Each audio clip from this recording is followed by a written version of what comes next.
Hello guys, तर स्वागत आहे तुमचं माझ्या छोट्याशा मिनी ब्लॉगमध्ये. इकडे गाई वेली होती, तिचा चिक केला होता रात्री आणि नंतर मग मी माझ्यासाठी चहा ठेवला. आज हेअर वॉश केले होते कारण मला बाहेर जायचं होतं. इकडे बघा आमचे शिव किती काम करते आहे, गुरांना खायला कुटी ठेवत होती. नंतर मग इकडे मी चपात्या लाटून घेतल्या पटकन आणि इकडे कोथिंबिरीच्या वड्या बनवल्या होत्या, त्या पण परतल्यानंतर मग स्वयंपाक वगैरे झाल्यावरती इकडे मी भांडे घासायला घेतले. पटकन भांडे वगैरे घासून घेतले.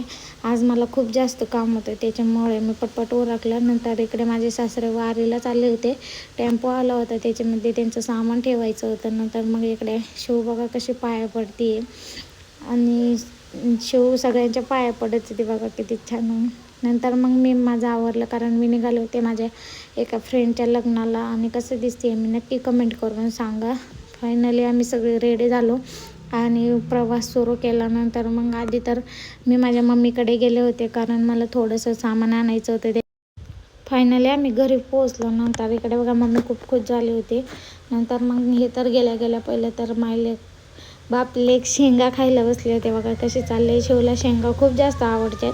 नंतर मग मम्मीने चहा केला, चहा वगैरे घेतला. लग्नात जेवण होतं त्याच्यामुळे तिथे काही जेवणच नाही केलं आणि नवऱ्यांना काही नाही ना जमलं.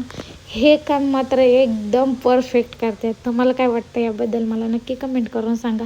मग मम्मीने शेंगा भाजल्या होत्या, शेंगा वगैरे भाजल्या, त्यांनी थोड्या खाल्ल्या. मग बाकीच्या मम्मीने बॅगमध्ये भरून दिल्या आणि नंतर माहेराला गेल्या. आणि आईने असं रिकाम पाठवले असं कधीच होत नाही. मम्मीला मग बाय बाय केलं. पुढं आमचा प्रवास सुरू झाला.